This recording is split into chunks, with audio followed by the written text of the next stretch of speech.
Hey, what's up, everybody? This is Charles. I want to welcome you guys to another episode of the Dreamerspro Show, where we cover everything from sports, hot topics, classic debates, entertainment, where we give you guys a fresh perspective on things and how we see them. And in today's episode, the topic is, can the Clippers win it all as presently constructed? So that's the topic I want to get into in today's video. But before we get into that, I want you guys to please make sure you go ahead and hit the like button, hit the subscribe button, and hit the notification bell to be notified whenever we drop our content. Also, our Dreamerspro Max premium platform is available for you guys. It's a place where you can go start basketball discussions, chat live during games, go live with us post games to get post game reactions, to talk and take questions and all of that, and do so many other cool things that you won't be able to do anywhere else, and also consume exclusive content that you'll get nowhere else on the channel. So if you guys want to check that out, make sure you check it out in the description below and get 7 days of free access to check it out and see if you like it. We're on there every single night. People always leaving messages and having fun on there, so be sure to check it out. I'm sure you guys are going to love it and be a part of one of the fastest growing online sports communities out there in the future. So check that out. Anyway, let me get into this topic here. So, the second half of the season is about to start. Second half of the season about to start. We just finished watching All-Star weekend. It was a lot of fun.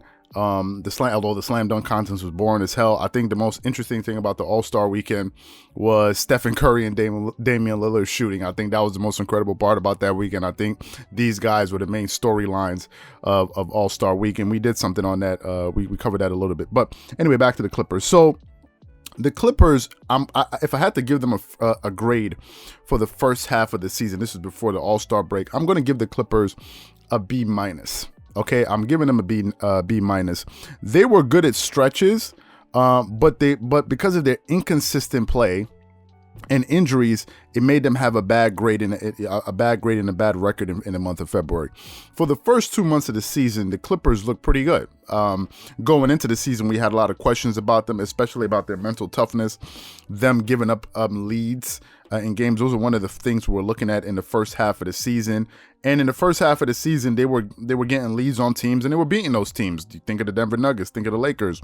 And in some cases, they would get leads, lose leads, get the leads back, and win those games. So the Clippers looked like they had matured mentally. It looked like the addition of the new pieces of Nicholas Batum, who was one of the most underrated, under the radar pickups for any team this season, and also with the addition of Serge Ibaka, it looked like the team really got better. It looked like they were hungry, and Tyronn Lue was looking like he was looking like the right guy for the job, with his adjustments in games, his ability to get on players without them taking things personally. I thought that the Clippers were really looking good in the first 2 months of the season, but then in the month of February, things just started to go downhill when they started playing inconsistently. Their defense got worse, and then injuries started to kick in. Now, some people are expecting the Clippers to make a move before the trade deadline, which is towards the end of March, and I'm making this video with the assumption that they don't make any moves. Let's say they're not able to make a single move before the trade deadline, and they go into the second half of the season as they're presently constructed. So no new moves, no new players, nothing like that. They just go into the second half of the season like this. Now the question is, are they good enough to come out of the West as they're currently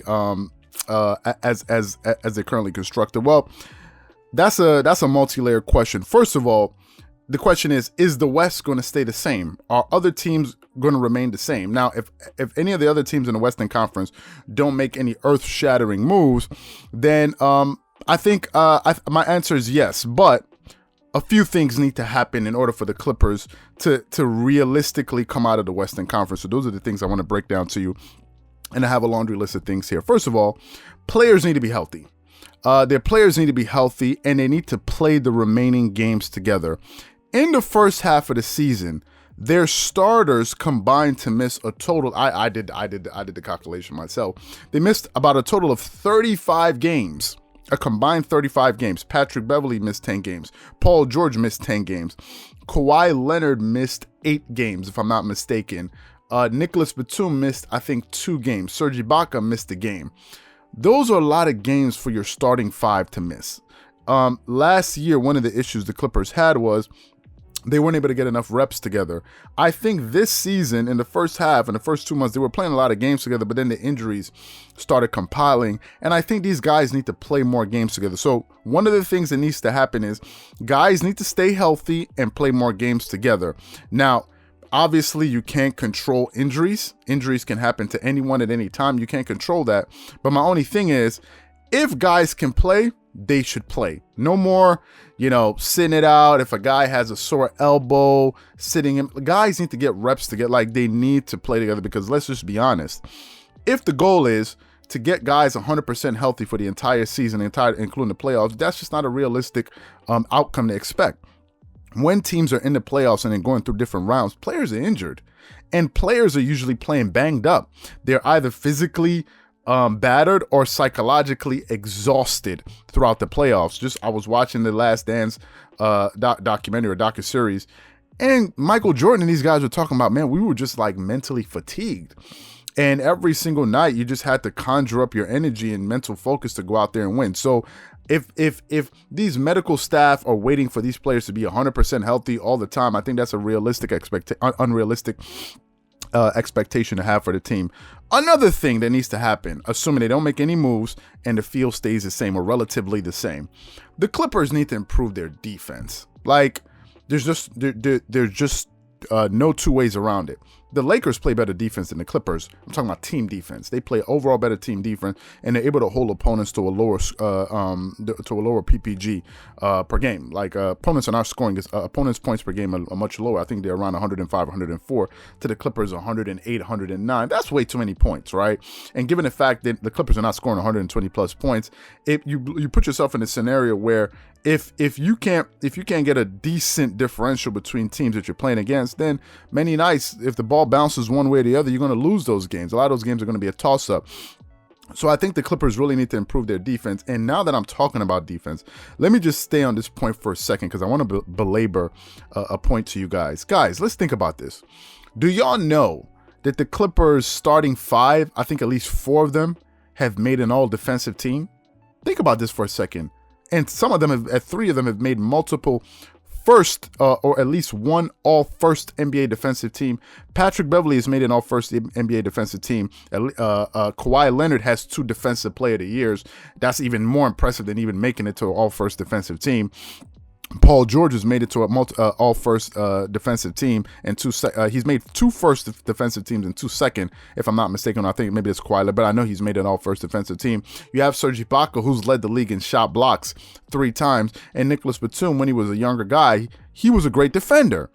And for the Clippers to have such great individual defenders in their starting 5, it's mind-boggling that they're not a better defensive team. These guys have all the skill and talent to be a very good defensive team, and too many nights you just don't see it. Whether it's guys not fighting over picks, whether it's Nicholas Batum getting broken down too easily, whether it's these guys not playing great help defense, whether it's Kawhi Leonard giving up players under the pick and roll and just letting them switch too easily. So many things that are happening. You sit there, you scratch your head, you're like, these guys have all-world defenders. If you're talking about their starting 5, and they're just not playing great defense, and these guys need to step it up. That was one of the things that people were sort of envisioning about that team last year when you thought about Paul George, Kawhi Leonard, Patrick. Like, man, it's going to be hard. You were thinking of people were drawing a comparison of the Chicago Bulls with Michael Jordan, Scottie Pippen, and Ron Harper spearheading that defense. And they were like,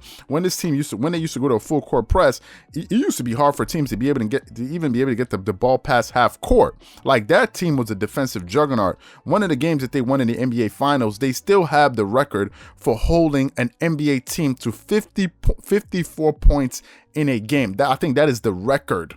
And they did that in their last season. I think it was the 1997-1998 season. That Chicago Bulls team did it with Scottie Pippen, Michael Jordan, and Ron Harper. Think about that for a second. And Michael Jordan is one of the greatest perimeter defensive players of all time. So is Kawhi Leonard. So is Scottie Pippen. Paul George is definitely up there, and Patrick Beverley is probably the best, or one of the best point guard defenders in the NBA. So there's no excuse for them not to be playing better on defense. So they really need to pick it up. Guys need to take it personally and start playing great great defense. That's one of the things that can be an advantage to this team that I've not seen them capitalize on.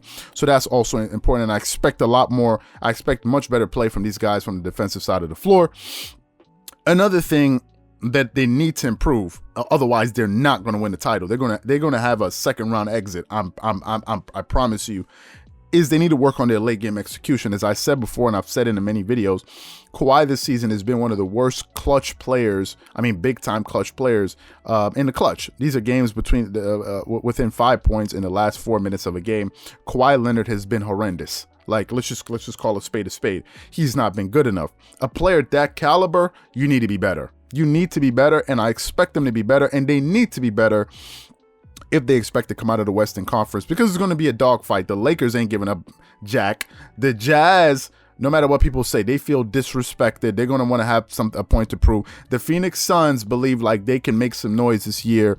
The Denver Nuggets is still out there. It's not like I said they're going to go anywhere. So the Western Conference still has a lot of teams that can make some noise, and the Clippers need to be on their A game. And when you get into close games with these teams, you need to be able to execute down the stretch. That's something that needs to improve. Going down the stretch, and Paul George and Kawhi Leonard need to step up overall. The first 2 months of the season, they were fantastic. The month of February, they weren't playing up to the level that we expected them to play for. So I expect them to play a lot better. And Tyronn Lue needs to tighten up his rotations. Too many times late in games, I'm seeing him make some questionable substitutions. You bring in Lou Williams, check this guy in, check that guy out. I think they need to understand what players they want to go to late game situations, what plays they want to go to. Make sure players understand that. Make sure guys are not rushing shots. Do all of these things. And I think if they do all of these things, they will give themselves a very good chance in the Western Conference to really at least make it to the Western Conference Finals. And then if you make it to the Western Conference Finals, then anything can happen, because you can ultimately fight your way to the NBA Finals. But they need to do all of these things, and assuming they don't make any moves. But if they don't do all these things, they won't win. That's simple. Clippers ain't making it to the NBA Finals. That's just the reality, right? They need to make sure that they do all of these things, because nobody's going to give you a title. Nobody's going to give you a championship. So they need to work on all these things. If they do, they have a shot. If they don't, they won't win the title, in my opinion. So what I want to know from you guys is, given all the facts that I've given to you, all of my thoughts, do you think if they don't make a move and they do all of the things that I mentioned, do you think they'll be able to break through or not? Whatever you guys think, please leave your thoughts and comments in the comment section below. Again, if you enjoyed the video, be sure to make sure you go ahead and hit the like button, hit the subscribe button, and hit the notification bell to be notified whenever we drop our content. Once again, this is Charles here from Dreamerspro. Wishing you guys an amazing day and catch you guys on the next episode. Peace.